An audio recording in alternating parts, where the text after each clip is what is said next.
Within these walls lies the heart of the greatest military power since the days of Imperial Rome. The Pentagon, a symbol of glory and respect, a target of distrust and fear. You have to first and foremost make sure that you're the biggest dog on the block. The people within are charged with the defense of the United States, but their actions reach across the globe. The best protection we could possibly provide the American people is killing and destroying the people that would kill us. The Pentagon must act when called upon in complex times of uncertain outcome. If you're going to put people's lives at risk, you better have a darn good reason. And you better know what that reason is, and you know why you're doing it. It must act despite the enormous consequences of its every move. It cannot stand still, where the world around it seethes with the fires of conflict and the tides of history. On a pristine morning in September of 2001, those tides reached the walls of the Pentagon, and it reeled as never before. There's just this atmospheric change that happens as that 757 breaks your airspace and slams into the side of your building. Just as the building was breached, so too was a sense of invulnerability. Not only must it rebuild, but also it must transform, reinventing itself to combat the ever-changing threats of a new kind of war. More than any other institution I can think of in the world, the U.S. military's attention really has to be on all things at all times. They don't know where the next war is. This enigmatic place is the sum of many parts and many people. The Pentagon is more than just a building. It's almost like a living, breathing organism. It is an institution as complex as any on Earth, a place of war, power, and tradition. It is filled with history, and it is history-making. It is the extraordinary building known as the Pentagon.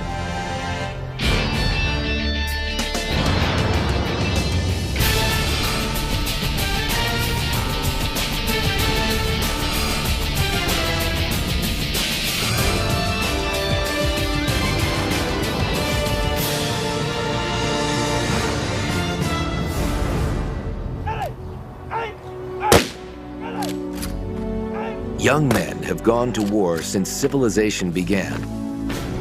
The United States has been called upon to send its people into battle again and again.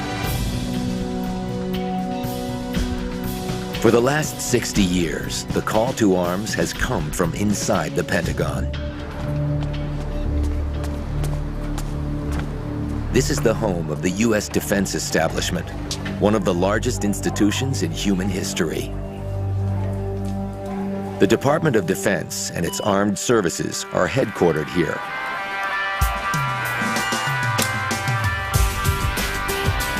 Over 200,000 telephone calls will be made here today, and as many as 30,000 cups of coffee will be drunk.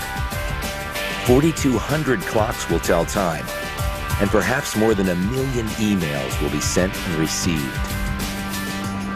At dawn, the halls begin to fill with a mix of military and civilians. There's a real rhythm to the building. It starts very early in the morning, 4:30, and it tends to be the military, the ones that show up the very earliest. And by 6:30 in the morning, it is at full tilt. An extraordinary range of events takes place here on any given day. The Secretary of Defense will meet with a key foreign leader. One of the Pentagon's war rooms is buzzing with information from the battlefield. Thousands of miles away, the troops the Pentagon has deployed are putting their lives at risk. Where's that fire coming from? And for the first time since World War II, a young pilot searches for enemies in the skies above the Pentagon. At this crossroads of warriors, strategists, and bureaucrats, General Jack Keane, the Army's Vice Chief of Staff, has two major topics on his mind: his combat troops and the future of his service. Vice Chief of Staff of the Army. All right, guys, grab a seat if you can. The Army is always evolving. And we're going through a period of our history where we're making some significant change, and we refer to that as transformation. Because when we look at future wars and the needs of the Army, we want to make some rather profound changes in the Army. And the question is we're going through time here on a go-to-war footing. Would you rather invest in mobile assets, those things that can move around and put combat power on something, or fixed assets? And the clear choice is mobile assets right now, especially with the other two things that I talked about. Keene has his hands full, fighting battles in the conference room 1 minute and planning the real thing the next. He's standing in for his boss today in one of the Pentagon's most tightly secured rooms, where cameras are rarely allowed to go. This is the tank, the inner sanctum where the Joint Chiefs of Staff meet. They are the very top of the military food chain. Thank you, sir. The leaders of the armed services, Army, Navy, Marines, and Air Force, advise the President and the Secretary of Defense from this room on all military actions. Usually those sessions are fairly restricted. We don't bring a lot of staff into those. By the time we get there, we expect the service chiefs and myself and General Pace, the Vice Chairman, to understand the issues, and we go in and we might get a briefing or a presentation by somebody, but then when we get into our serious deliberations, we just do that by ourselves. From behind this door, they reckon with the war in Afghanistan, one of the front lines in the global war on terrorism. The war the Pentagon is fighting is mostly an unconventional war. Special operations forces, small teams of highly trained, heavily equipped fighters were among the first to be flown in. Their job was to lay the groundwork for airstrikes and to organize the Afghan resistance. The basic unit that does that is a Special Forces A team. There's 12 members on the team, all having specialties. A weapons expert, a communications expert, a medical expert, and they all are used to culturally assimilating themselves in foreign countries. The elusive nature of the terrorist threat is demanding a radical shift in how the Pentagon is thinking about how it fights. We have not had to construct a global military strategy to deal with the threat since World War II. And that is very different than what our operations have been post-World War II. The new strategy must confront a constant from all battles past, the fog of war. Combat is a chaotic affair, and commanders don't necessarily know what is happening until after the smoke is cleared. A friend of mine used to compare that fog of battle to playing a chess game, literally in a fog, where you not only can see very few of the opponent's chess pieces, but you can't even see all your own chess pieces. Now, as the Pentagon is pushing hard to transform 21st century warfare, stunning new technology may sweep away some of that fog for the first time in history. Night vision goggles allow soldiers to see more than 150 yards under nothing but starlight. High-powered weapons with the ability to hit a target from great distances are becoming the rule, not the exception. Even with military might unmatched anywhere in the world, no one is underestimating the task. This is very serious business. I've been in the military now almost 37 years. There's been nothing more important than we've been ever been asked to do than this particular task. In Afghanistan, the Pentagon is waging a 21st century battle with a tribal culture, and technology alone will not ensure victory.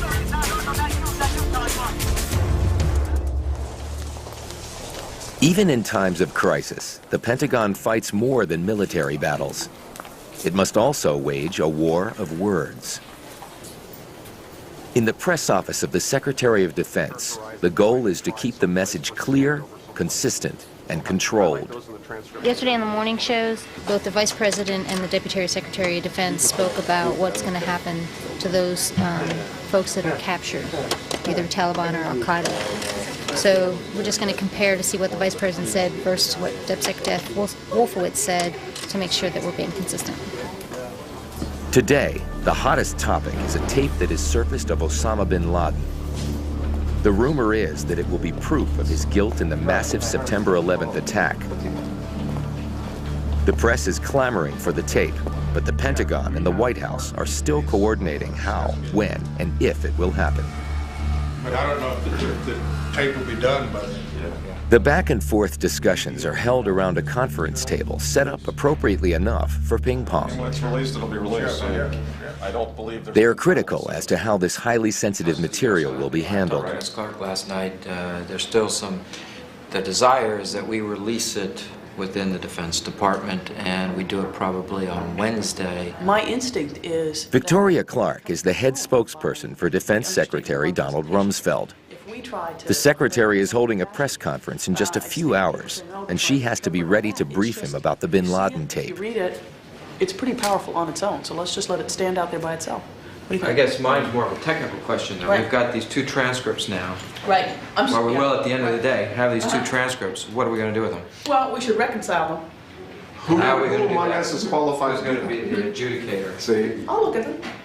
Yeah. Okay. I'd be happy to look at them. Can you get the 2 translators on the phone at the same time and have them come to some kind of agreement while you're talking through it? That way you can say that both translators agreed to this final version. That's a good idea. to this final version. What do you guys think about that? Yeah, I mean, these are all good things, but the more we add on, the subtext, putting 2 translators together, we're adding a lot of time to what's your goal? But you're adding more credibility. Clark's next meeting will be with the Secretary himself to advise him before he goes before the press, when he could be peppered with questions about the tape.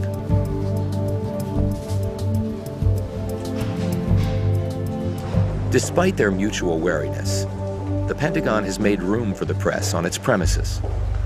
We are, I think, probably the only Department of Defense or Ministry of Defense in the world in which the press corps is actually stationed here with us in the building, free to roam throughout the building.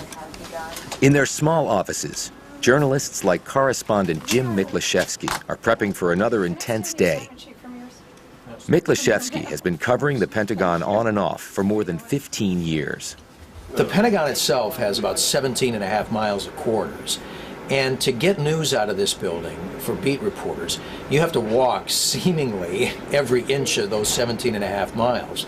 Because much of the information that we're dealing with is information that cannot be conveyed over the telephone for various reasons. Some of it is classified. And so you really have to sit down and meet face-to-face with people, and that requires quite a bit of legwork on our part. The hallways of the Pentagon seem endless, which in fact they are. There are more than 6 million square feet here, divided into 5 equal wedges. The entire Capitol could fit inside any one of them. There are 5 concentric rings, labeled from A to E. The rings are connected by 10 corridors, which make it extremely efficient for getting from one place to another. Some 23,000 people work here. Once they arrive, many don't leave for the whole day. They don't have to. This is a world unto itself. The Pentagon offers many of the services and amenities found in any small town. It's an amazing building, and it's an amazing family. There are some 23,000 people here, and it's extraordinary how in a very short time you get to know a lot of them. And different hallways are like the neighborhoods.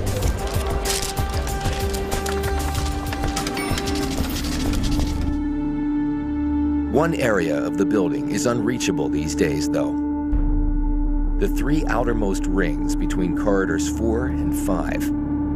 Nearly 400,000 square feet were damaged in the September 11th attack.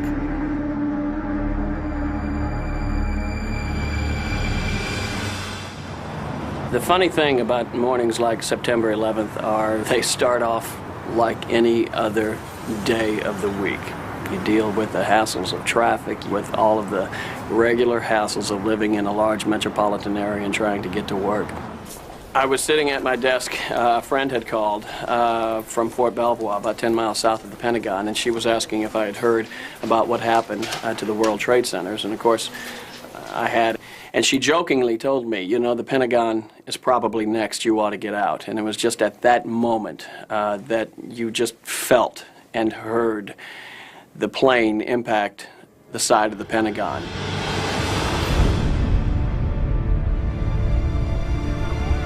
It was 9:38 a.m., and the building was in full swing when the plane hit at close to 350 miles an hour. We had an airplane crash directly into the Pentagon. I saw that plane coming right at me, but he picked up a little bit as he wanted to put himself right in a window on the first floor. And the plane came right over top of me. I could see all the windows on the right side going by. There's just this atmospheric change that happens as that 757 breaks your airspace and slams into the side of your building. It's like a whoosh. The flash, the tearing of the metal, the ripping of the wood, the force that hits you. There was a sudden noise, it sounded as if there was an earthquake. And there is this vacuum that happens, and you can hear the explosion the same time that you're feeling it in the core of your body. But just as the lights went out, I was looking at an officer who was across the table from me, and I was confused because debris was also falling, and I wasn't sure whether or not the debris fell on one of the two people who were sitting near me. We have an airplane that crashed into the Pentagon.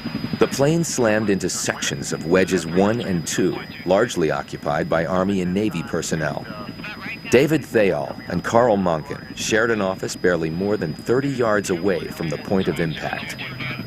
I was blown about 20 feet into the remnants of the office next door, but it wasn't as though I was this lone trajectory flying through the walls. I mean, everything just gave way. There was a lot of smoke. It was very putrid black smoke, and it was burning the lungs. It hurt to breathe. The vacuum caused by the explosion just sucks the air right out of you, so you take a breath and you almost hate to breathe in because you know what you're getting into. And so you know that you have a limited amount of time to get out of there. When I landed, I still had the phone in my hands because I remember doing a double take as I looked at the phone and dropped it. And in an instant, you realize that you're basically entombed or entrapped, and all the stuff that's been thrown on you, your cubicle, your desk, you're still in your chair, and then immediately the call for your awareness that you still have your buddy, thank goodness, is alive. You're saying, Carl, 5 times, are you okay? The desk and everything else came with me, and it just deflected the fireball. The fireball passed right over me. We knew we had to get out, trying to find our bearings. We need to go this way, but we had no direction. We had no sense of origin because the walls were gone. It was just absolute and total destruction. And we were just grabbing anything that was hanging from the ceiling, wires that were hanging, those thin metal strips which hold up the ceiling tiles, just anything to help ourselves over the rubble. And then it looked as if they turned around, and then I turned back around and yelled, "Where are you?" And the voice said, "Come through the light." So I trusted the voice and trusted what I thought was the light and went through. In the Building Operations Command Center, known as the BOC, which monitors the physical plant, 355 fire alarms went off at once. Staff scrambled to turn off damaged electrical circuits, carrying nearly 14,000 volts of electricity.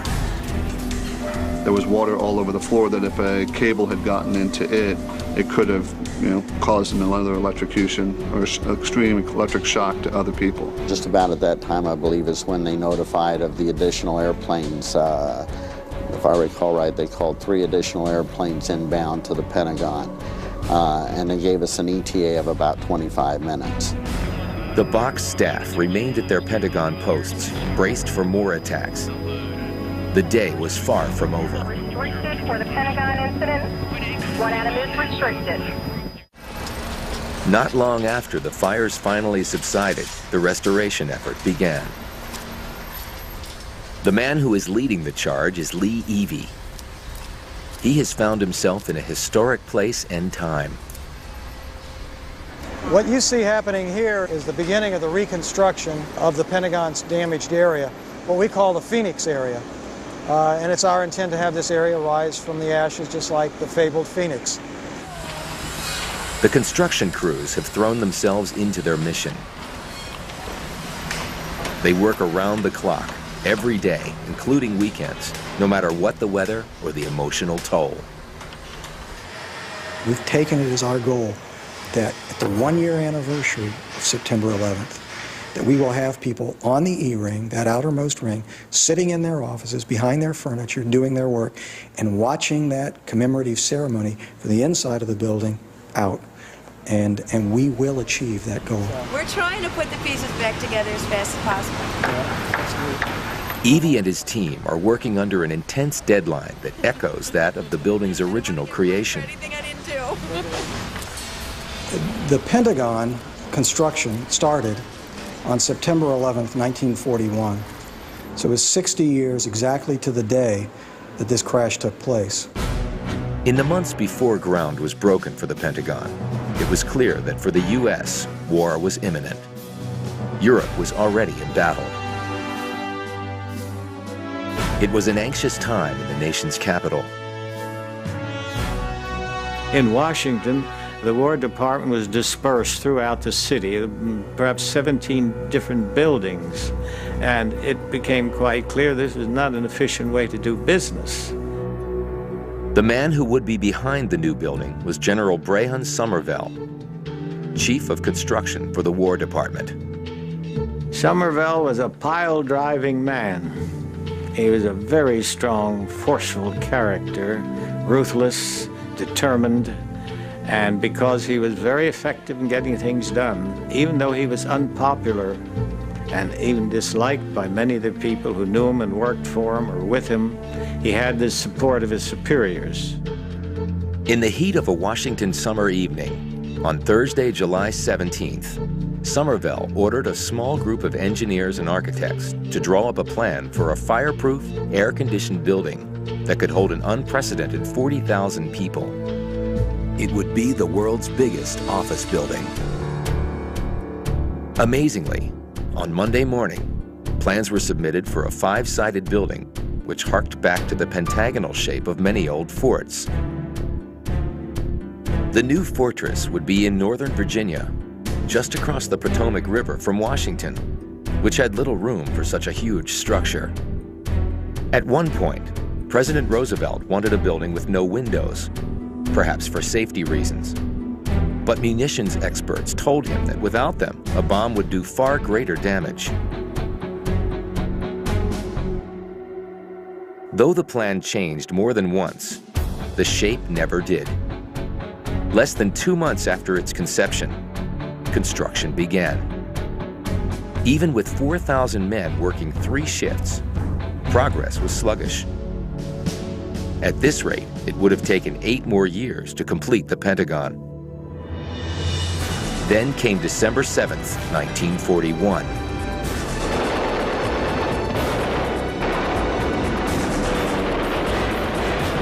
There are a number of reasons why Pearl Harbor took people by surprise the way it did. I think for Americans in December 1941, as indeed in September of 2001, there was something shocking about the site, about this beautiful day being suddenly marred by an attack which seemed to come from nowhere, which left thousands of people dead, which involved an enormous amount of graphic destruction. Spurred on by the attack, construction shifted into overdrive. The Pentagon would be built in only 16 months. They used 15,000 workers. They worked 24 hours a day, and they got all 6.5 million square feet completed in 16 months. By the following spring, people were already installed in the unfinished building. That May, the government declared the building would be called the Pentagon.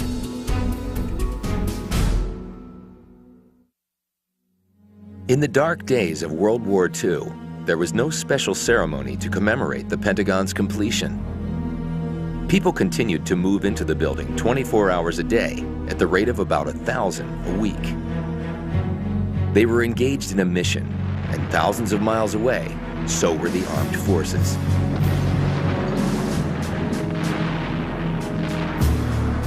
Throughout 3.5 years of war, the Pentagon supported the troops and saw them through to victory.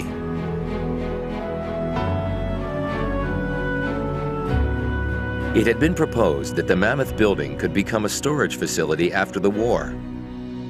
But by 1945, the Pentagon had become as immutable a symbol of Washington as the Capitol. A few years later, the War Department had become the Department of Defense, and the Pentagon was its permanent home. Over the decades, hundreds of thousands of people have walked these halls.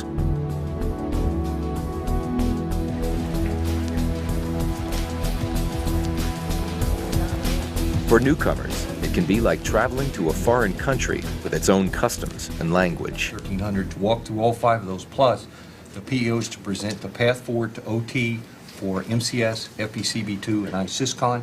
The PEO will also present the path forward to the IV OT.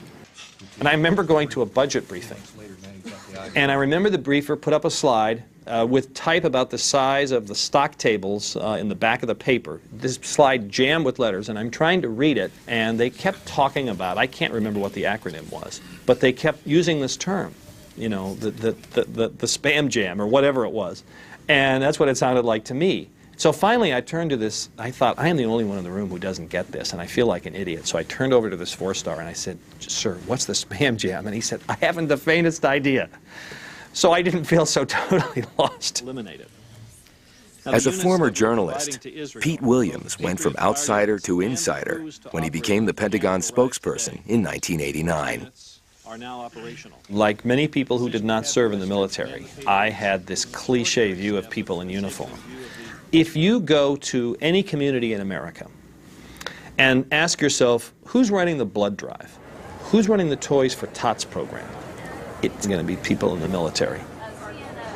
The enormous esprit de corps of the military, it runs through the Pentagon, it goes through the pipes in the building, it runs through the electrical current, it's in the air.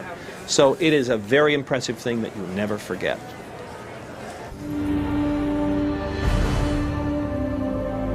The Pentagon has no more important mission than supporting the troops. Providing them with good training and sophisticated equipment has always been critical, but it is especially true now, as the military's mandate evolves with the times. The United States military is preparing for the entire range of conflict, from peacekeeping to nuclear warfare, across the entire range of climates and across the entire range of cultures. It is a very large military, really trying to be all things to all people, and doing it pretty successfully. Many of the men and women who make up the American military refer to themselves as warriors. They are an essential element in the defense equation of the United States. The U.S. military approach classically has been overwhelming force, overwhelming destructive power brought to bear against the enemy. But the young fighters the Pentagon deploys need discipline as well as firepower. In the modern military, they can be asked to keep the peace as well as to wage war. It is a duty that may not come naturally. Remember, we train a soldier, as brutal as it sounds, is to kill, to use force violently. You have taken an 18-year-old in whom you have drilled in that when you come to a point of resistance, you hit with all the violence at your disposal to get through that resistance. The human factor in war will remain unpredictable. But the Pentagon is always looking for ways to increase the odds in its favor. It's a process fraught with both pitfalls and promise. In the Army, one new fighting tool is slated for deployment in 2003. It's called the Land Warrior. After initial failure, the hope now is that it will transform the nature of combat. We are on the cusp of the era of the smart soldier. Land Warrior is designed to keep soldiers safer and make them more lethal. At its heart is a small computer hooked up to a head-mounted display. The soldier can control both a thermal weapons sight and a video camera with the device. But it does much more. Right now, this soldier is looking at a map. It not only shows where his troops are, it shows where the enemy may be hiding. It takes the guesswork out of navigation. You know, you don't have to pull out a map and protractor and try to plot where you're at, try to figure out. You don't have to intersection, resection. The system enables the fighter to communicate with others by voice or email, rather than shouts or hand signals. Land Warrior also expands the capability of weaponry. It allows soldiers to fire more accurately in the dark, using a thermal weapons sight. They can even shoot from cover without exposing themselves to return fire, because they can see the target in the head-mounted display. It enhances our survivability for the fact that we can shoot around corners from inside of foxholes. And the video camera can take digital pictures of targets, which can be instantly transmitted to fellow soldiers in combat, or to commanders who may be miles away. Land Warrior is not ready for use, but some of its technology has already been deployed. In the new century, war will continue to look, sound, and unfold differently. More, perhaps, than at any other time in history.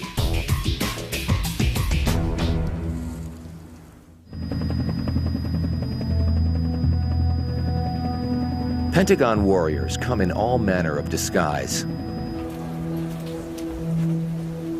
Some are dead ringers for civilians.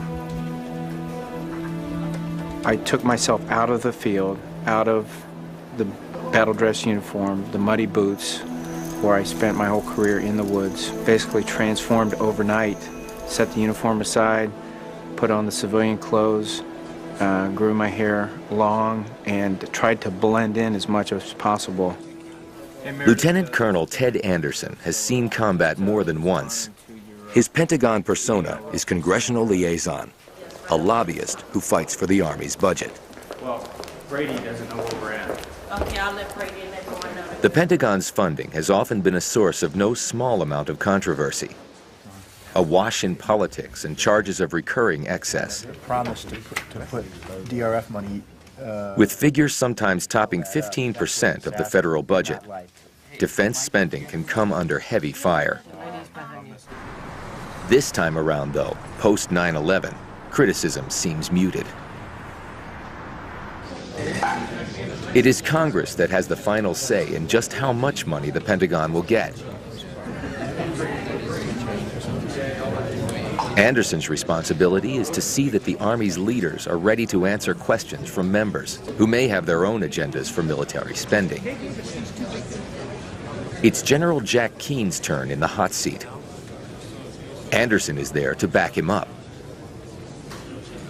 The colonel has served under Keene at 3 different posts over the years. General Keene is a no-nonsense, hard-nosed soldier who grew up in New York, and soldiers intuitively are drawn to General Keene because he is a soldier. The unfunded requirements were $8.7 billion. Back at the Pentagon, young MPs from Keene's old command, Fort Bragg, have been deployed to guard it since the September 11th attack.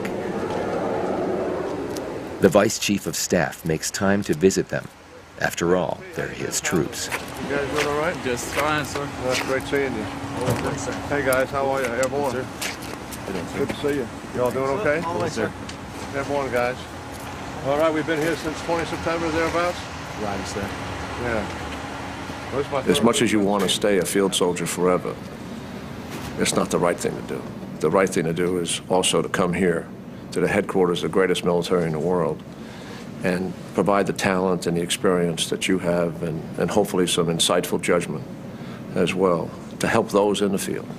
So you feel good about being here. It's not like jumping out of airplanes with soldiers at night and riding in helicopters with them. My life in the past was an association with soldiers, sergeants, and I missed that association, and no doubt about it. But being here is the right thing to do. And thanks for what you're doing out here. I mean, you know how important this is. This is a battlefield here. We already know that. I mean, we've had 184 people killed here.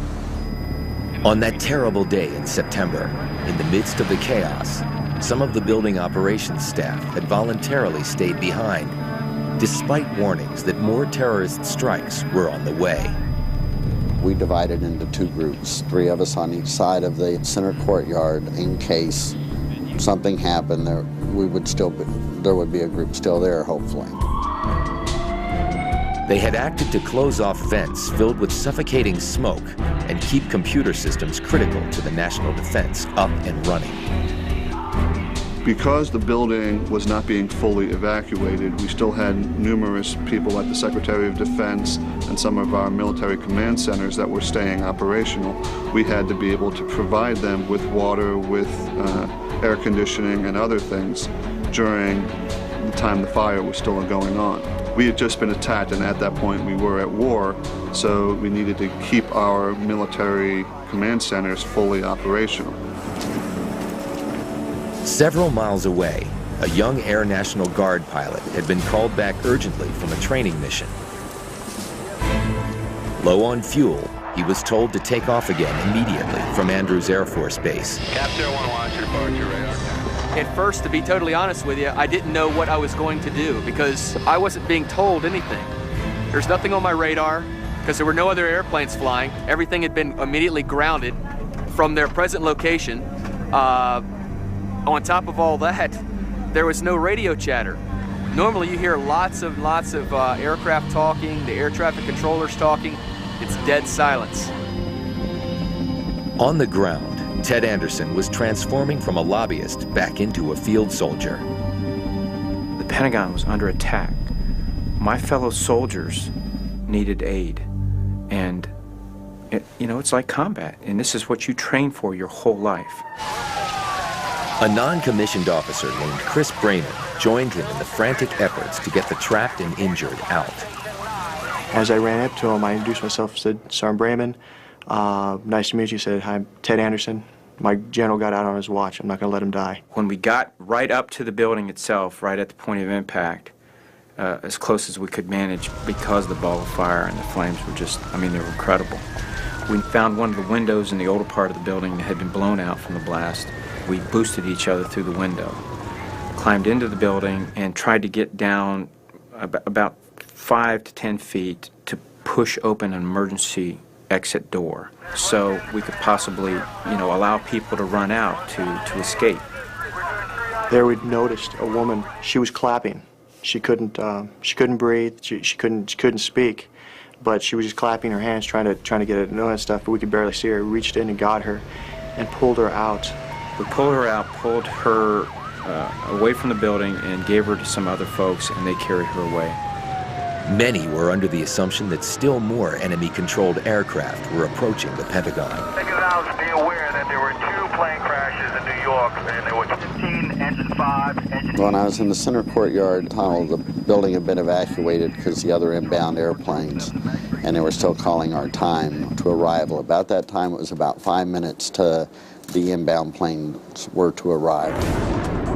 About that time is when a military aircraft with very evident rockets or missiles on the wings flew over top of the Pentagon at a very high rate of speed. At that point, I did not know what had happened, that it was an aircraft that had hit the Pentagon. I thought it was a bomb of some sort, because as I'm passing by it once leaving Andrews, I can see obviously there had been some sort of explosion or detonation. I knew from the point that plane went across that no other plane was going to come and get to the Pentagon. I was given the order that should I need to defend the Capitol against some enemy, foreign or domestic, I had the power to use whatever force necessary. Local emergency services were on the scene, working to get the injured out and move everyone to safety. Inside, the fires raged, threatening the lives of rescuers and the trapped alike. Nancy and I ran back into the building, And this time, one of the cars closest to us blew up outside. It scared me to death and knocked me down inside onto the floor. And in getting up, I noticed this bright flash go by me, this orange flash. And I was afraid that, I mean, I covered myself because I was afraid perhaps it was part of the ceiling caving in or something. And you couldn't see anything else for the smoke, just this bright glow. And whatever it was ran by me and bounced off the window and then bounced back down on the ground. It was a person. The front of this person was on fire, and he was trying to get out through that window. We tackled him, smothered the flames, and he is so pumped up on adrenaline now. He's screaming the whole time, "Go get the people out in the corridor. There are people behind me. Please go get the people in the corridor." We carried him all the way out, handed him off to somebody else. And that's when we ran back again and tried to get through the door, and we were stopped by the firemen. We wanted to get in there. We knew at first hand what we had saw inside. If we didn't hurry up and get back in there, there was going to be anybody else left. Because you could see people burning in the windows. We have an unwritten code in the military that states you will never leave anybody behind. Whether you're injured or whether you're dead, you will never be left. You will always be brought out. Be advised, there's floor collapse, structural integrity is compromised. I'll give you a report soon on the interior.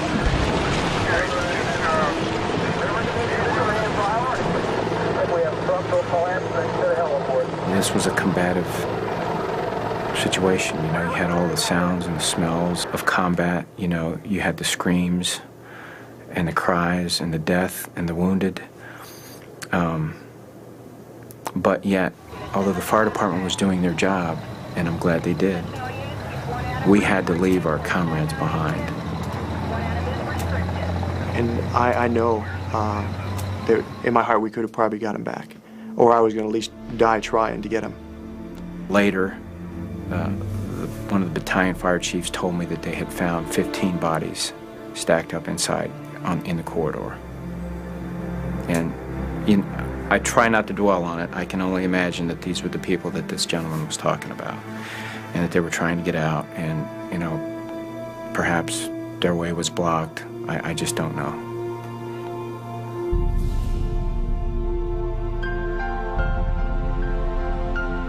It seemed inconceivable that such a thing had happened, and in an instant, it had changed the Pentagon forever. This was a new kind of threat, but the Pentagon had faced other crises in its past.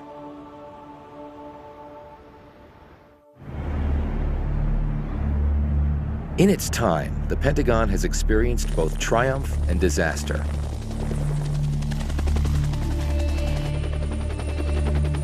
Some 30 years earlier, it was rocked by a very different war than the one that is waging now. No era was more difficult or damaging than Vietnam.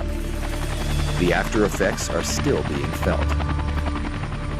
There's a sort of never again mentality inside the U.S. military that's been passed down through generations of officers about Vietnam. I'm not sure it's always the right lesson, but boy, that lesson still looms very large in the U.S. military.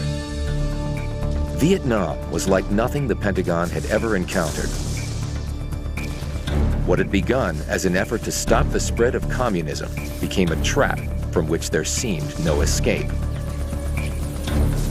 American officers felt enormous pressure to succeed, which led to frustration and ultimately a great deal of deception. Washington could only make decisions on what was getting back from the field. And one of the things that quite clearly happened, what I would describe as the corruption of data as it passed up the chain of command. A lieutenant would file his after-action report, and it would look sunnier and sunnier and sunnier as it went to division headquarters, to regional headquarters, to Saigon, to the Pentagon, to the president. The war dragged on and on, taking the Pentagon down with it. Some in the once proud defense establishment felt betrayed by an administration that seemed unable to extricate itself from the nightmare. The basic belief that seems to be pervasive in the U.S. military is that civilians meddled in the Vietnam War, that the lesson of Vietnam was that the politicians got too involved in the basic decisions about the war. Outside the Pentagon, public fury was increasing. The protests reached right up to the walls of the building itself. There was disillusionment within the ranks as well. Those might to some sound like harsh words. But at some point, the leadership of our country understood perfectly clearly that this war could not be won in Vietnam. And yet they continued to send in young men and women to die, and went to bed at night and slept well. And I hope to God we never do this again. And I think everyone who is a civilian leader, whose job it is to send young men and women into harm's way, better look themselves in the mirror every night and say, have I sent them knowing that they cannot win? That they're going there for naught. And I think in this country this occurred. In 1975, when it all finally ended, the credibility of the Pentagon was in tatters. At its lowest point, the youngest Secretary of Defense ever was sworn in, 43-year-old Donald Rumsfeld.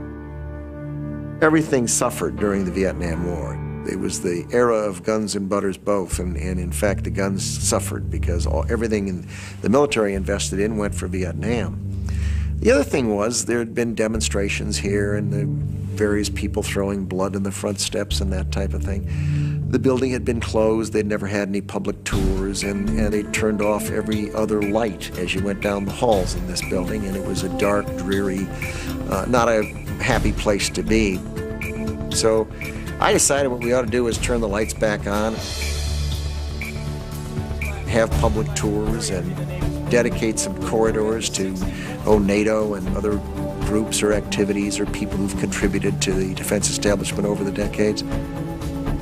Now, after more than 20 years in private life, Rumsfeld is back with a new mission.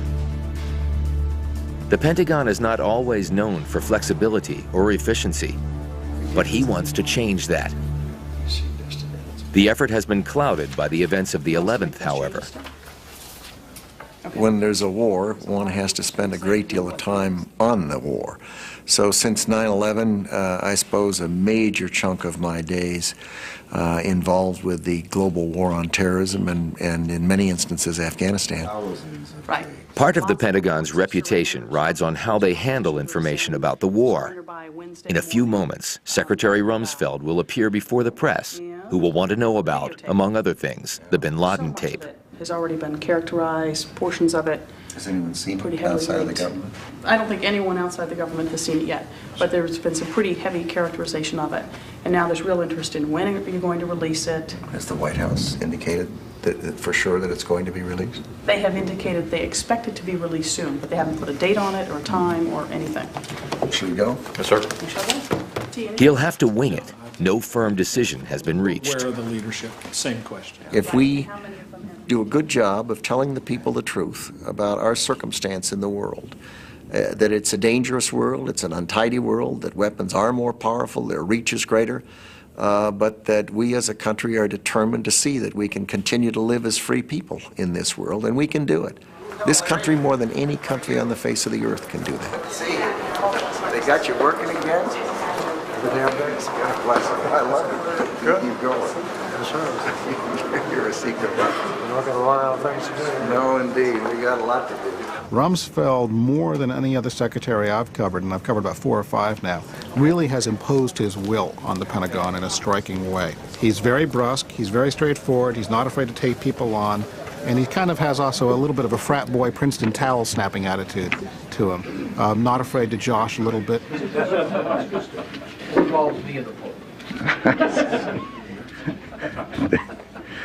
I think we'd best delay the punchline.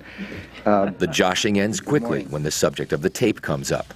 Various people trying to translate that and understand precisely what was said, and whether or not it'll be released or when is a question for some others than me, but if it is, it will be released with some translations that in consultation with the White House, the Pentagon released the tape 2 days later. The translations were criticized, but the Pentagon stood by its version. And after all the effort and debate, the matter was all but forgotten in a few short weeks.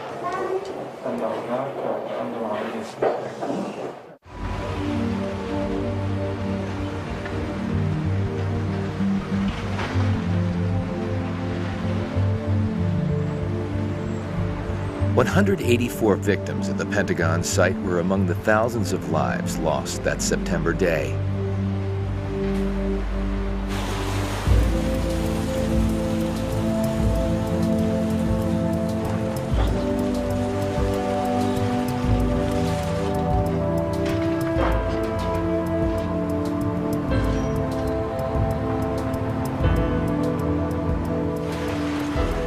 It was a life-changing moment for many of the people close to the event. For one, it had a tragic irony as well. It's right at the dividing line between... Lee Evey had been heading up an overhaul of the entire Pentagon for nearly 4 years. That gives them a lot more... A former NASA contract negotiator, this was his first construction job, and it was the biggest federal renovation project in U.S. history. It was desperately needed. The building was in terrible shape. But in September, his task was suddenly transformed.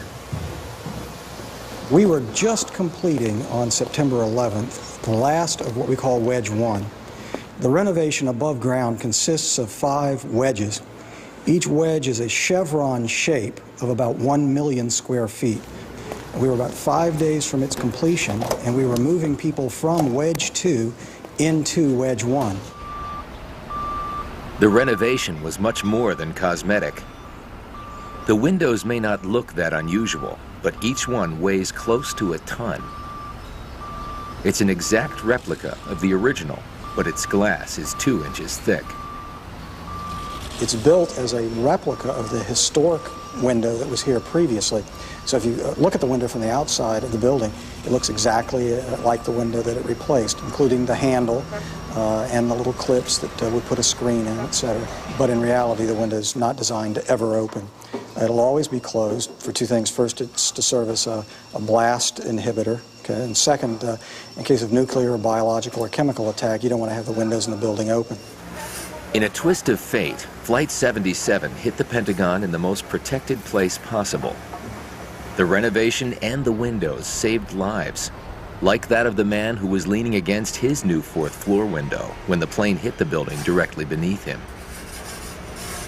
He was thrown across the room when the aircraft impacted the building, got up in time to see the large fireball and the explosion from the aircraft.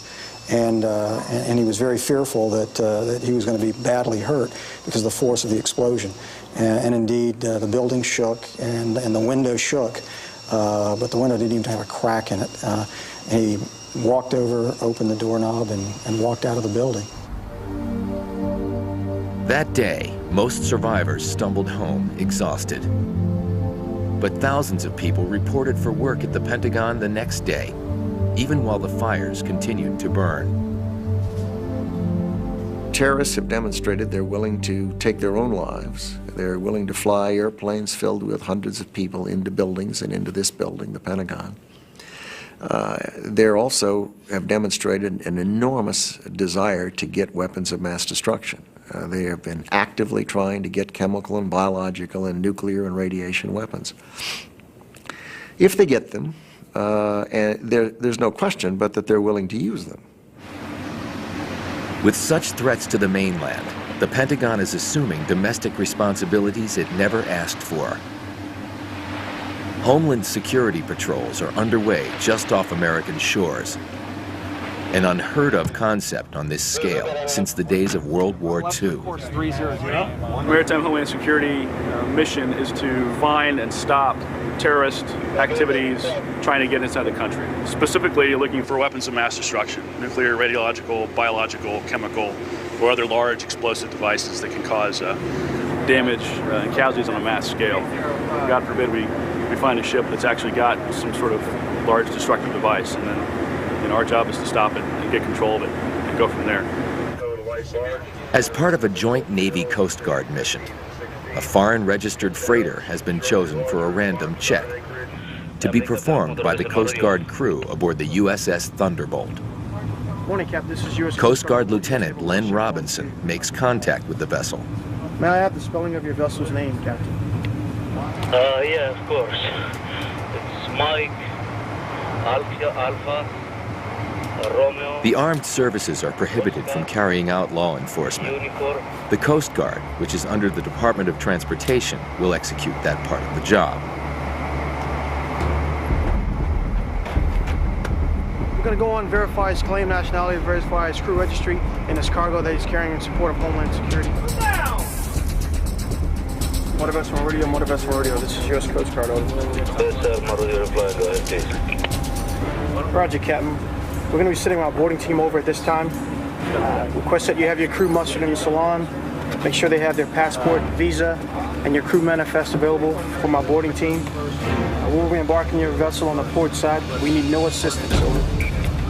Our main concern right now would be unaccounted for personnel that are hiding on board, and the cargo. We like to position ourselves in such a location to where we have good fields of fire and we can provide cover for the guys that are coming on and off these ships. And if need be, depending on the vessel and what their actions demonstrate that they're willing to do or capable of doing, we're certainly capable of providing our own self-protection as well as covering the insertion or extraction of a friendly force from that ship. But, I prefer to, if we can do our job, do what we have to do without ever firing a shot, I think that's the best way to do business.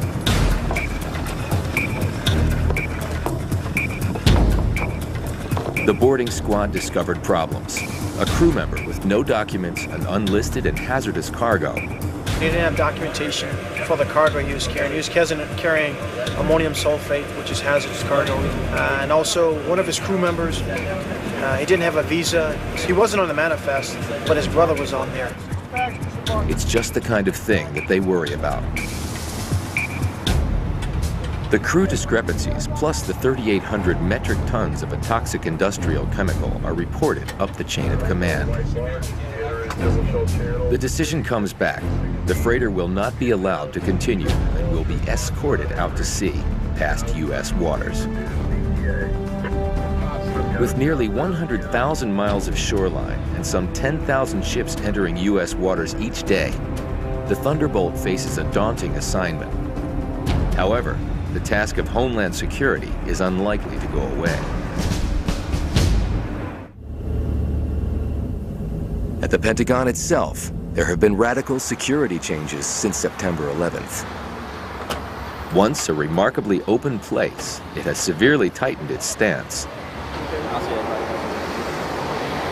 The DPS, the Defense Protective Service, verifies IDs and passports regularly. If anything is out of place, entrance is denied.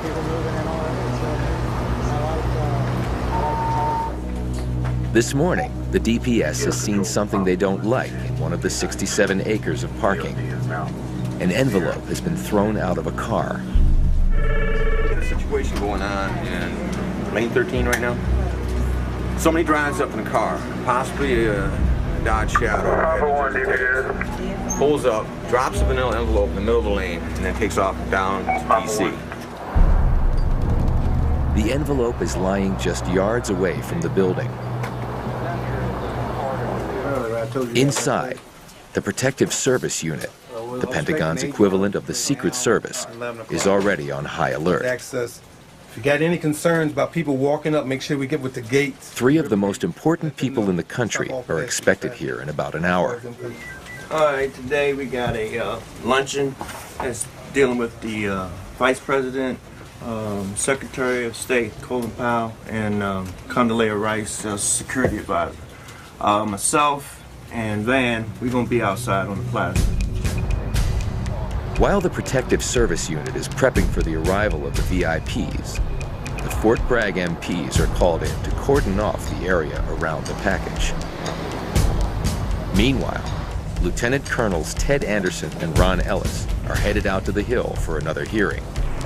But they are about to run into a problem. Are we locked in? Yes. That's not good. The Pentagon is frozen. No one can go in or out. There's an incident outside? We're going to make that adjustment because of what's going on the other side of the building. And when we finish with that, maybe something else will come up. I don't know, maybe another suspicious package, but we'll deal with that when it comes up. The VIPs are expected shortly. Secretary of State Colin Powell is scheduled to arrive first. And we're going to make sure that they get here on time without any problems or anything. And we're going to secure the area, sanitize the vehicles, the grounds, and the local public if we have to make this happen. And it'll take about 60 minutes. But this 60 minutes has cost us probably about 2 days of work. In the parking lot, a bomb squad from nearby Fort McNair has been called in to investigate. One of their first steps will be to X-ray the package.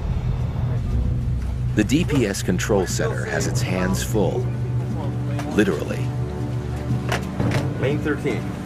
Now UD's en route, okay?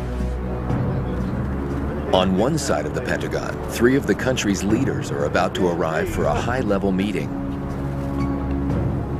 On the other, a bomb expert is analyzing a package for explosive devices. Detonating it could be dangerous if there is a toxic substance inside.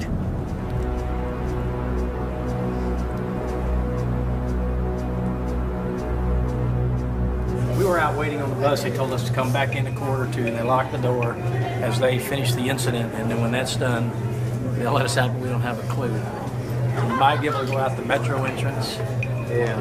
But for as far as the buses are concerned, The cops aren't saying how long? Like 2 hours? they didn't tell us. In cases like this, it could be 10 minutes, it could be 2 hours. There were rumors of unidentified residue on the envelope, but it is pronounced free of both residue and explosives.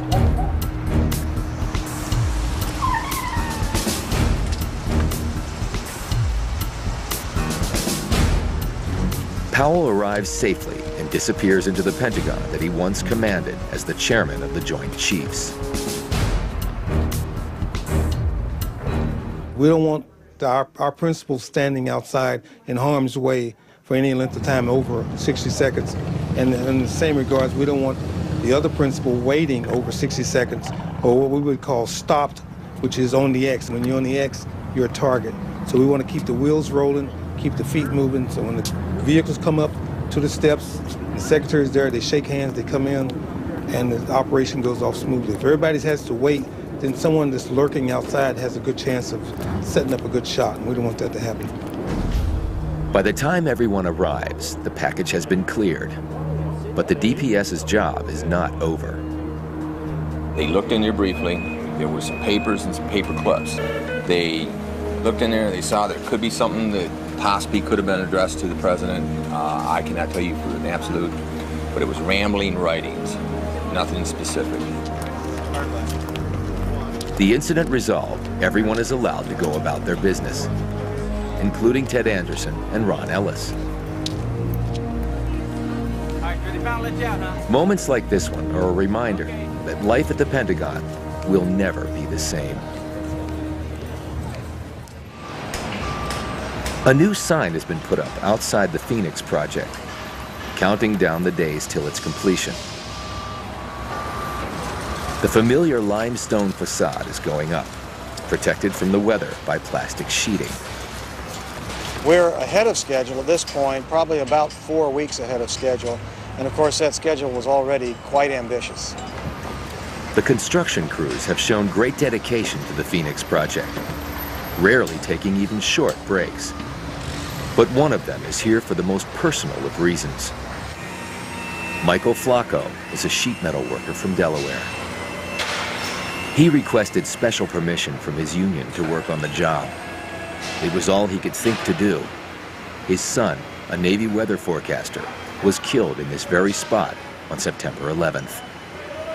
To be able to put together something that was destroyed, it gives you a feeling that about as close as you can get to having him back alive again.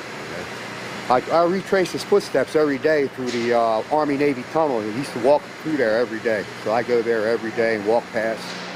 He was probably at his desk, and the plane came through the first floor, right through Naval Ops, and hopefully he never knew what hit him. Flames and the heat was so intense that it just melted some of the structure up above and caused a collapse right over in here. And fortunately, we got him back. We got a whole body back. I was able to touch his hair.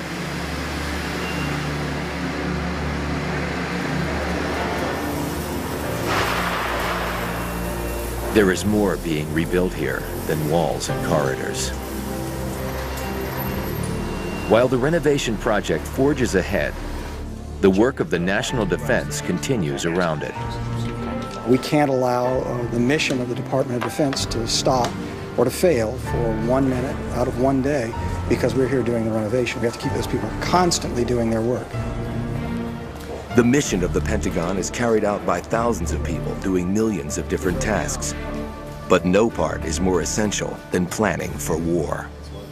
There are people right now over at the Pentagon thinking about, what if A happens? Could we do B? Might we do C? Might we do D?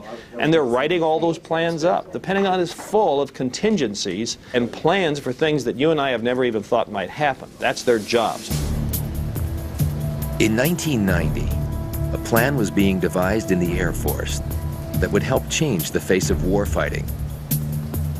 It was brewing in a small Pentagon think tank, or cell, named Checkmate. It was led by Colonel John Warden, who wanted to open up the sometimes musty Pentagon to new ideas. The old way of thinking about war was very much of thinking that war was a clash of two armies or air forces or navy, and what became fairly clear as we're moving into the mid-1980s was that that was much, much too small a view of warfare.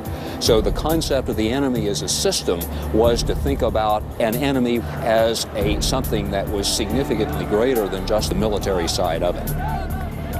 The Checkmate team put theory into practice when the Gulf War loomed. They devised a plan for an operation which would target the country's infrastructure as well as its military. It was Iraq that would be on the receiving end. Very early on, this whole team said, wow, we've got something that's really powerful, and then that feeling maintained itself through the planning and then through the war itself. The plan was possible, in part because of innovations in the American arsenal. Precision weapons, guided by lasers and able to hit with far greater accuracy than weapons of the past. In World War II, for example, if we wanted to have a very high probability of hitting a target, you had to drop 9,000 bombs to have a 90% probability. In the Gulf War, with the precision bombs, one bomb gave you that same probability that took 9,000 bombs in World War II. So what that meant was that we could hit a lot more targets with a lot fewer airplanes. Within a few days of beginning the air campaign, the Iraqis were stunned by what Warden called parallel attack. And parallel attack meant that many, many things happened to Iraq at the same time, which induced a state of paralysis which was almost impossible for the Iraqis to deal with. It's sort of the 1,000-year flood problem. You simply can't prepare for that kind of a thing.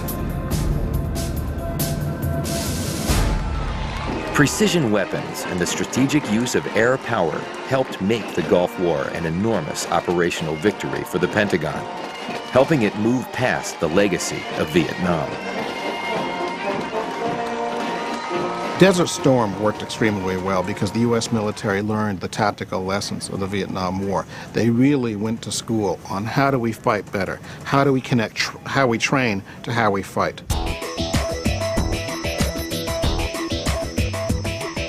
The evolution in many kinds of military technology has roared forward since then. But predicting the future is a tough game to play. There's an enormous tension in the development of military technology between sticking with what you know worked because it worked in the last war and coming up with something new because you might need it in the next war. There can be decades of lag time between concept and execution of weapon systems. And what can seem like a good idea mid-decade can be outdated and a waste of billions a few years later. The debate over how the Pentagon spends its money rises up periodically, often fueled by a bad decision or a failed mission. Still, smart weapons are becoming smarter and smarter. Satellite-guided weapons with GPS technology are the latest thing. This is a representation of a state-of-the-art air-to-surface satellite-guided cruise missile in development by the Air Force. As it closes in on its target, an infrared imaging seeker takes over. It rarely misses. Even more traditional weapons are being updated to meet new threats. The thermobaric bomb, known as a bunker buster, is designed to suck the oxygen out of caves and anyone inside them as well. Much of the reality of war has been kept distant from the public during the operation in Afghanistan, but that does not make the weapons any less lethal. Hardware alone is not enough for the Pentagon to win its wars. It also needs friends. Today at the Pentagon, allies from 29 countries have arrived to demonstrate their support for the war on terrorism. The Pentagon will not release the exact number of countries with an American troop presence, but they are stationed in at least 2/3 of the world's nations. The troops are there at the pleasure of the host countries. In this new age, international cooperation is as essential as it has ever been. Still, the Pentagon is a uniquely American institution. And if the military is not democratic, it is still filled with many voices and many different interests. Think of the Pentagon as a village out there somewhere, or a little tribal group of tribes out there. Power resides in money at the Pentagon, and money is held by the Office of the Secretary of Defense, but it's kind of an embattled little group up on top of the hill. And then running around it are 3 or 4 different warring tribes. The Army, the Navy, the Air Force, all kind of circling around it, whooping around it, kind of going after this embattled little group that has all the money and seeking their money. And occasionally those tribes get together and gang up on the Office of the Secretary of Defense. More often, they just fight with each other. The fight may be for recognition or for dollars, or to be the ones chosen for an impending operation. This is not combat, though. This is North Carolina.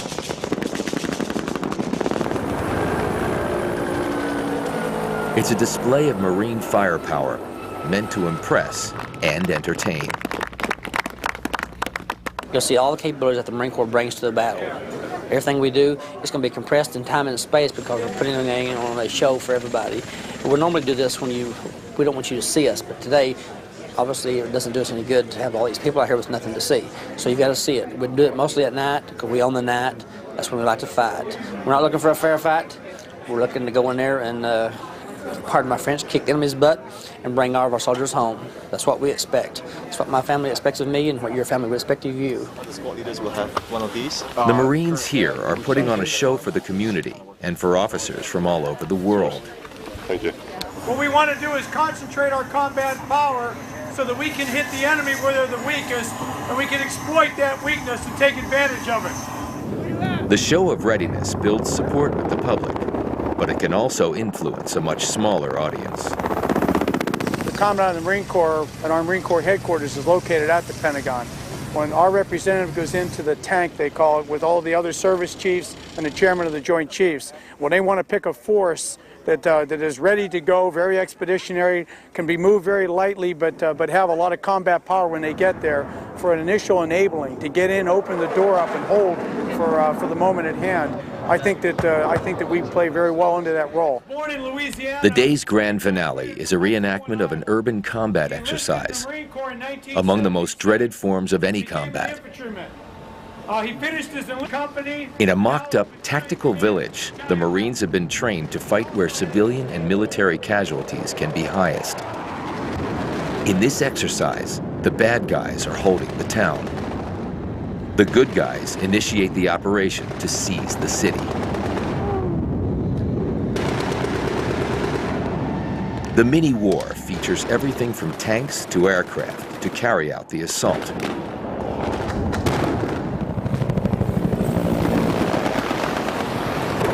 It's a crowd pleaser.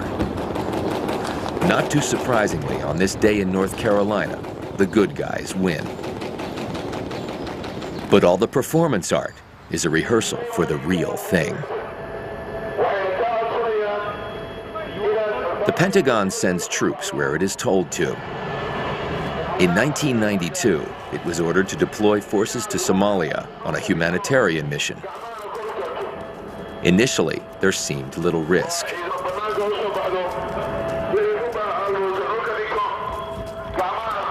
Over the months, the situation deteriorated and tensions grew. Then it exploded. And so when a firefight developed, during which tragically 18 Americans were killed, and a large number were wounded. When that fight came, it was such a shock to the public. In the tragic Black Hawk incident, Somalis brought down 2 helicopters and the rescue mission went drastically amiss. The nation and the Pentagon reeled. General John Shalikashvili was sworn in as chairman of the Joint Chiefs of Staff just weeks after the Black Hawk incident. He inherited a nightmare. I think what went tragically wrong has haunted us really quite a bit ever since, was that we went to Somalia having explained very clearly to the American public why we were going and what we intended to do there. But then, as always in a military operation, things change. Nothing is ever static, and just because you made a plan doesn't mean that the plan is going to be carried out like this. Somalia brought back memories of failure and tragedy in Vietnam. All right, let's mount it up.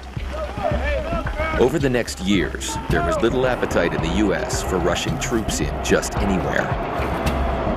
You know, in past decades, our country's had a wonderful margin for error. We've had big oceans, and we've had friends on the north and the south, and we didn't have to be Johnny on the spot. We could hang back and wait and see and look around and then decide if we wanted to do something. The threat has now reached U.S. shores. Major Billy Hutchison, the pilot who flew over the Pentagon that day in September, is now flying protective cover over the nation's capital. I never thought in my entire career I would be in a combat air patrol over my own home.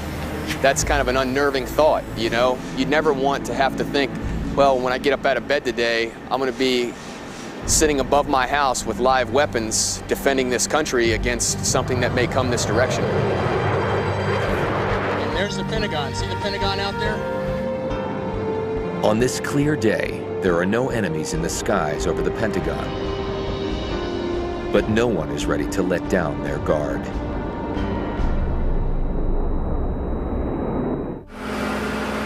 Almost 7 months after the September 11th attack, the Phoenix project is still ahead of schedule. So much so that they are having some problems getting construction supplies in on time. Still, the signs of progress are everywhere. Okay. This is the part that was really damaged quite badly. All of this area was basically destroyed, blackened. The doors were blown apart. Glass was shattered. ductwork hanging out of the ceiling, and so all of this has been completely reconstructed in the last few months. And we're hoping to open the cafeteria March 1st. People are really looking forward to it. Not too far away from the renovation site, 2 flights below ground in one of the most closely guarded rooms in the entire building, an elite group of Army personnel is gathered.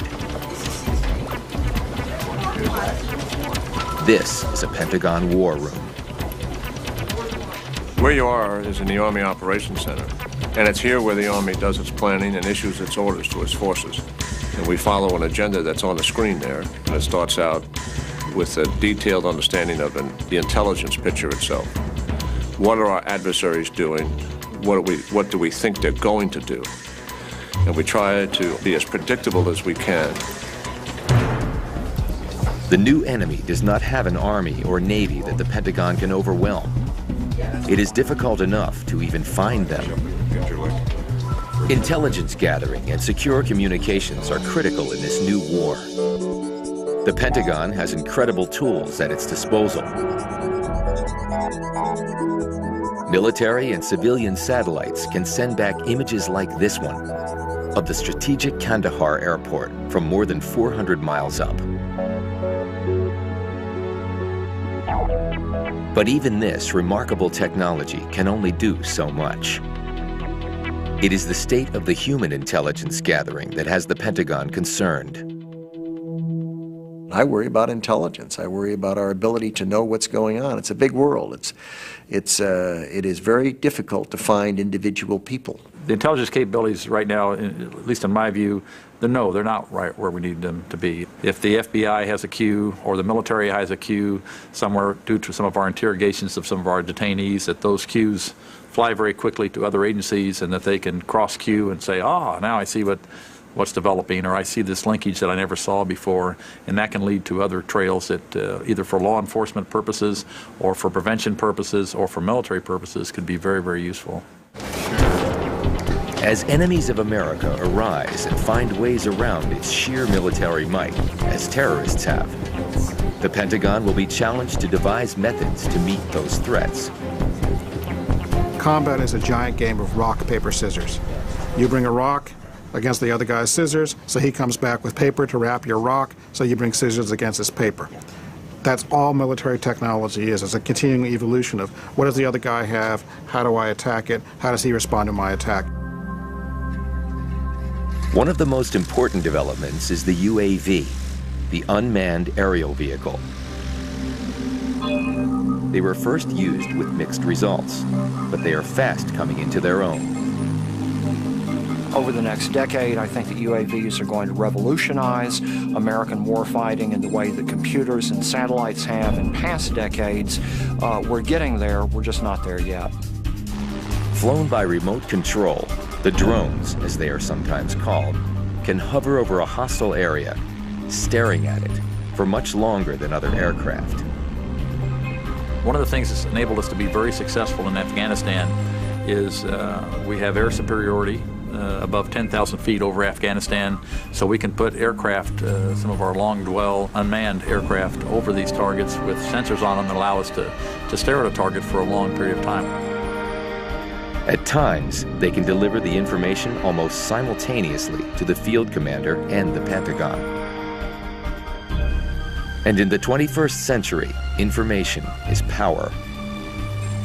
In the information age, mass is not a strength, it's a vulnerability. The bigger you are, the bigger target you are. And in a battlefield which has 24-hour surveillance over it, which is what the United States now brings with these unmanned aircraft, like Global Hawk and Predator, you become simply a sitting duck out there. And that's what I think the Taliban and their allies just found out, much to their regret, in Afghanistan. UAVs have another major advantage. There is no pilot to be shot down and killed. The rush is on to weaponize the drones. At least one has already fired a missile in Afghanistan. The ultimate unmanned air vehicle on the drawing board is the UCAV. By 2010, it is expected to make its own suggestion about what to attack. and after an okay from its remote control operator, fire at its target.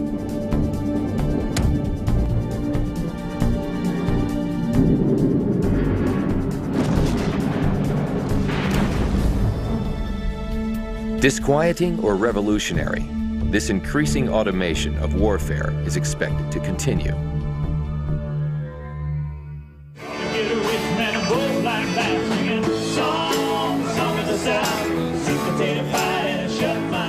In the midst of the most grueling of construction schedules, the Pentagon hosts a lunch for the renovation project crews.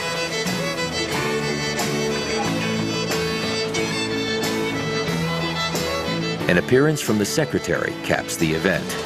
I was told you never stopped working. What's going on? Few would argue it's a well-deserved respite. Sweet potato pie and shut my mouth. Gone, gone with the wind. There ain't no money looking back again. The new part of the building is not luxurious, but it is bright and clean, and clearly beginning to come back to life. You look like you need some help. We're all done? Well, we wanted to see the new cafeteria. People who were blown out of their offices 7 months ago wander over to see the progress. Just go down corridor 3 here, and it'll be off on the right, down by C-ring area. Okay. Because we used to be in that part that way. We crawled out of there. Is that right? Yeah, Did you really? You bet. So we didn't even know you could get this far anymore. Oh, yeah. 189. As early spring replaces the pall of winter, mayors from all over America gather in the Pentagon's center courtyard. Who share the grief of this tragedy, we've come to honor and remember those who lost their lives. The rapid rebuilding of the Pentagon is a testament to the strength and courage of those who have returned to work here for all of us. A 53-year-old sheet metal worker from Delaware who lost his son, his only child, in the September 11th attack, is among the many who put in 10 to 12-hour days here 6 days a week. He came here to mend his broken heart, as well as this building. Within the building, the military way of life continues. Ladies and gentlemen, the Vice Chief of Staff, Army. General Jack Keane is now under consideration to become the Army's Chief of Staff. He is here today to swear in Staff Sergeant Chris Brayman, who's re-enlisting. He had just finished a phone call. Brayman's comrade in arms from the 11th, Ted Anderson, is here as He well. evacuated the building under orders like everybody was told to do. Except he turned around and came back into the building, time and time again. And you recognize you're actually doing something larger than yourself. And it gives you a sense of purpose. And then you have this intense shared experience with people of value. And that adds such a dimension of quality to your life that you're changed by it. And it's the people and the mission, I think, that keep us here. Congratulations, Sergeant Brad. In many ways, the Pentagon is defined by its sense of shared purpose. The whole thing is styled around how we would act if we were in the battlefield, where really we don't want anyone to fail. We want everyone to succeed because everyone's life is at stake. And my life might be saved by the guy next to me. That animates the way the Pentagon works. You focus as hard or harder on those things that will have an impact, not for you and the people you work with today, but for the people and the people in the military who come years from now. Right. The leaders here are mindful of the difficult and dangerous mission ahead.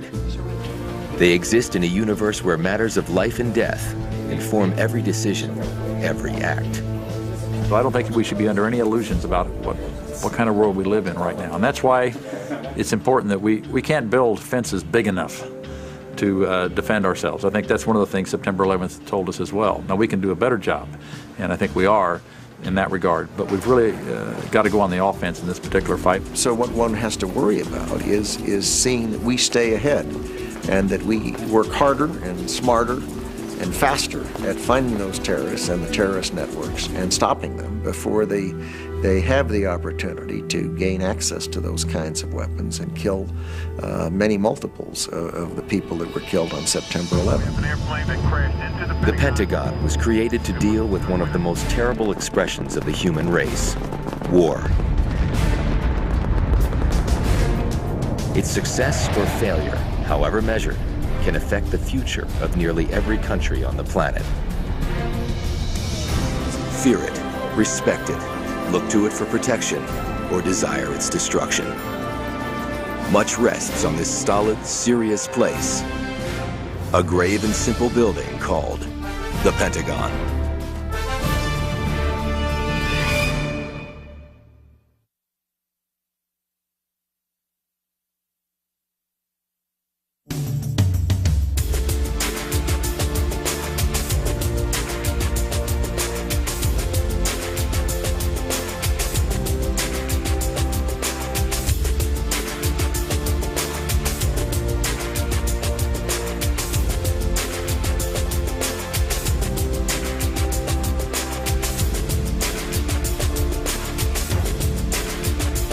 Where the next war is. This enigmatic place is the sum of many parts and many people. The Pentagon is more than just a building. It's almost like a living, breathing organism. It is an institution as complex as any on Earth, a place of war, power, and tradition. It is filled with history, and it is history-making. It is the extraordinary building known as the Pentagon.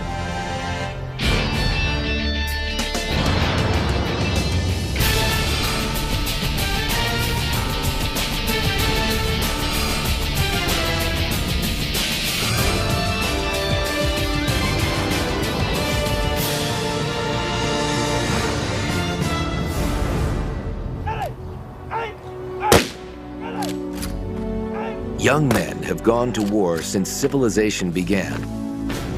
The United States has been called upon to send its people into battle again and again.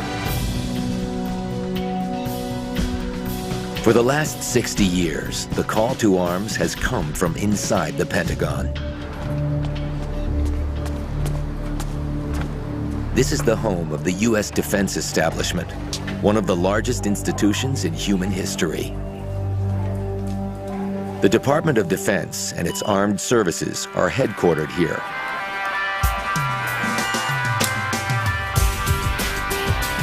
Over 200,000 telephone calls will be made here today, and as many as 30,000 cups of coffee will be drunk. 4,200 clocks will tell time, and perhaps more than 1 million emails will be sent and received.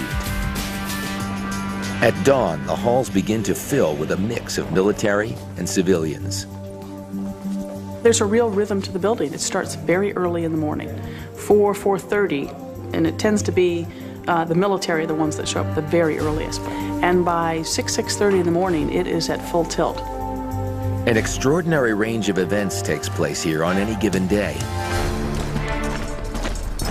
The Secretary of Defense will meet with a key foreign leader. One of the Pentagon's war rooms is buzzing with information from the battlefield. Thousands of miles away, the troops the Pentagon has deployed are putting their lives at risk. Where's that fire coming from? And for the first time since World War II, a young pilot searches for enemies in the skies above the Pentagon. At this crossroads of warriors, strategists, and bureaucrats, General Jack Keane, the Army's Vice Chief of Staff, has two major topics on his mind: his combat troops and the future of his service. Vice Chief of Staff of the Army. All right, guys, grab a seat if you can. The Army is always evolving, and we're going through a period of our history where we're making some significant change, and we refer to that as transformation. Because when we look at future wars and the needs of the Army, we want to make some rather profound changes in the Army. And the question is we're going through time here on a go-to-war footing. Would you rather invest in mobile assets, those things that can move around and put combat power on something, or fixed assets? And the clear choice is mobile assets right now, especially with the other two things that I talked about. Keene has his hands full, fighting battles in the conference room one minute and planning the real thing the next. He's standing in for his boss today in one of the Pentagon's most tightly secured rooms, where cameras are rarely allowed to go. This is the tank, the inner sanctum where the Joint Chiefs of Staff meet.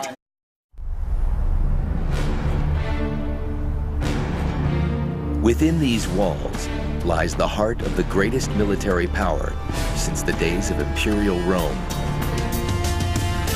The Pentagon, a symbol of glory and respect, a target of distrust and fear. You have to first and foremost make sure that you're the biggest dog on the block. The people within are charged with the defense of the United States, but their actions reach across the globe.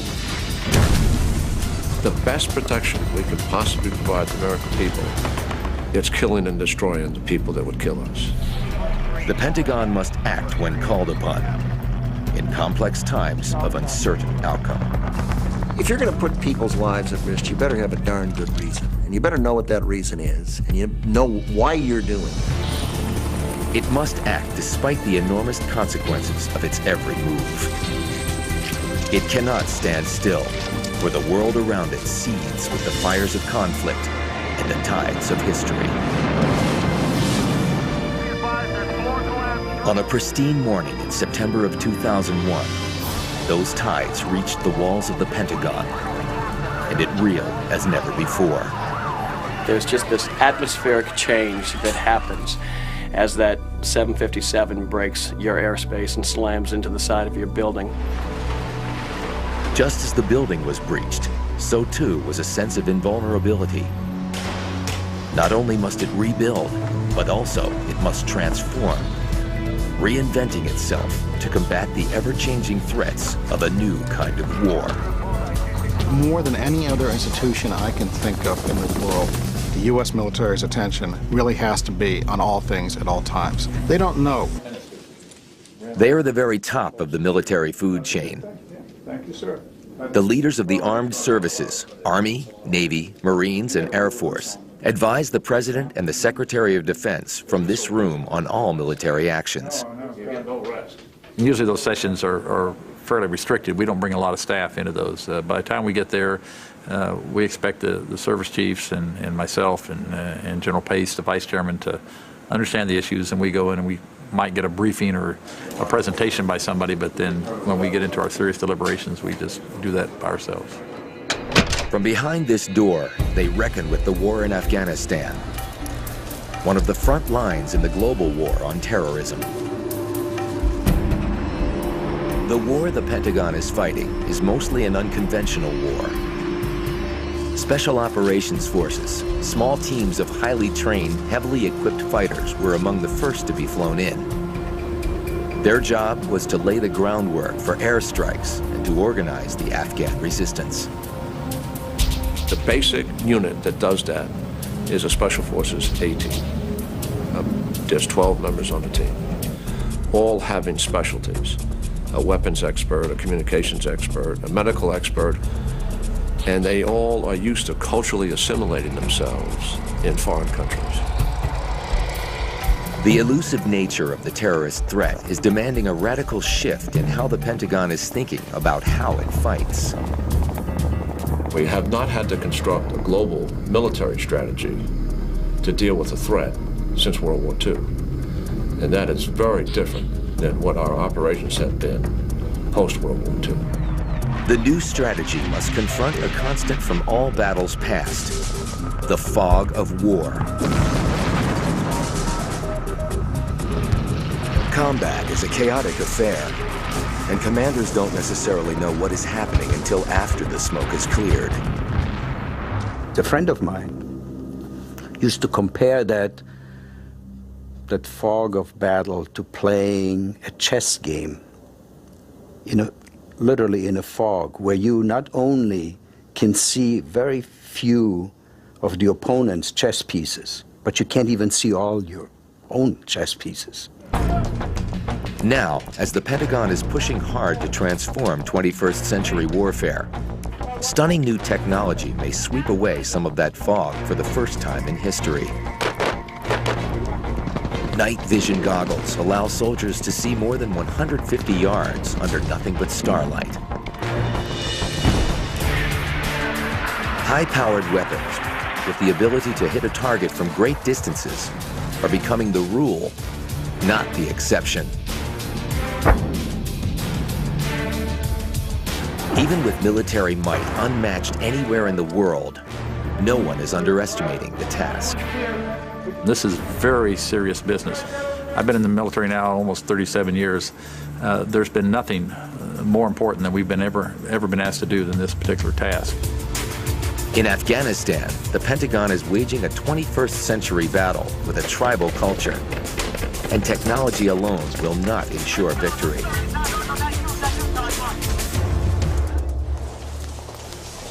Even in times of crisis, the Pentagon fights more than military battles. It must also wage a war of words. In the press office of the Secretary of Defense, the goal is to keep the message clear, consistent, and controlled. Yesterday on the morning shows, both the Vice President and the Deputy Secretary of Defense